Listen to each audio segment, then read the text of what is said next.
Well, back on the trail. I'm drenched. Finch isn't, but I am. Cause I dropped my phone off that rock over there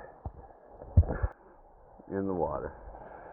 And to jump in and up to my shoulders to get it. Get the phone.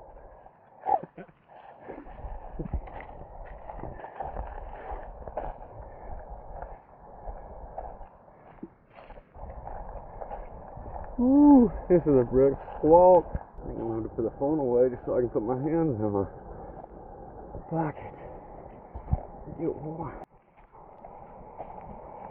I was just thinking about how awesome it would be to be able to do a cold plunge here and have a sauna like up on the hill. I have often dreamt of that sauna now. I got my cold plunge.